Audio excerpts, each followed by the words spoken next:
విశిష్టమైన ఈ ముహూర్త సమయంలో అంటే సామాన్య భక్తులు ఎలా ఉండాలి, ఎలాంటి నియమాలు పాటించాలంటారు?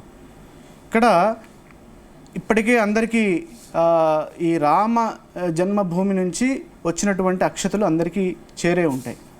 ఆ అక్షతల్ని దగ్గర పెట్టుకొని ఆ ప్రతిష్ఠా సమయంలో అంటే మనకి ఎట్లాగైతే వీలవుతుందో దాన్ని అట్లా వీక్షిస్తూ ప్రతిష్ఠ జరిగిన తర్వాత ఆ అక్షతల్ని మన ఇంట్లో ఆల్రెడీ కలిపేసుకుంటాం కాబట్టి వేరే అక్షతలతోటి వాటిని తీసుకొని మంత్రాక్షతలుగా మనం శిరస్సును ధరించడం, అలాగే ప్రతిష్ఠా సమయంలో తారక మంత్రాన్ని జపించడం, శ్రీరామ జయ రామ జయ జయ రామ అనే తారక మంత్రాన్ని ప్రతి ఒక్కరూ అనుకుంటూ ఉండడము.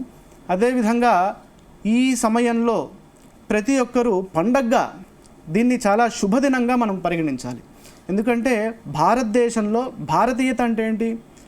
సాంప్రదాయము, దేవతలు, సంస్కృతి. ఇది వీటన్నిటినీ ఒక మనిషిగా చూపించాలి, ఒక ధర్మాన్ని, ఒక వేదాన్ని మనిషిగా చూపించాలి అని అంటే దానికి రిప్రజెంటేటివ్ ఎవరయ్యా అంటే రాముడు.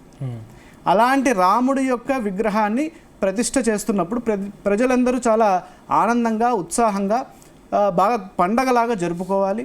ఆ జరుపుకునే విధానంలో ప్రతి ఒక్కరూ దీపాలు, ప్రతి ఇంట దీపాలు వెలిగించడము, అలాగే పటాసులు కాల్చడము, ఇలా చేసినట్లయితే ఆ రాముల వారి యొక్క అనుగ్రహము మనందరి మీద ఉంటుంది.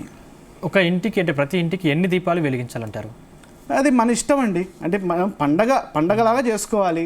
మన స్థాయి, స్తోమత దీన్ని బట్టి మనం ఎంత సరి బేసి నియమం లాంటివి అంటే 5 దీపాలు మనం వెలిగించుకున్నట్లయితే అనుకూలమైన ఫలితాలు. అంటే 5 దీపాలు, ఒకటి దేవుడి దగ్గర, ఒకటి తులసికోట దగ్గర, ఈ విధంగా మనం దీపాలని పెట్టుకొని మనం ఆ దీపానికి కూడా ఆరాధన చేసి ఆ రాముడి యొక్క ప్రతిష్ఠ అయ్యింది అన్న సమయంలో ఆ రాముడి యొక్క అనుగ్రహం చేత ఆ అక్షతలను ధరించి మనం చేసినట్లయితే విశేషమైనటువంటి సిద్ధి కలుగుతుంది. అంటే మన ఇళ్లలో రామణ జపమో లేకపోతే ఆ పూజల్లో ఆ సమయం చేసుకోవచ్చు అంటారా? తప్పనిసరిగా చేసుకోవచ్చా కాదు, తప్పనిసరిగా మనకి జగద్గురువులు కూడా దీన్ని సూచించారు. ఆ సమయంలో రామతారక మంత్రాన్ని కనుక జపించినట్లయితే విశేషమైనటువంటి ఫలితాలు కలుగుతాయి.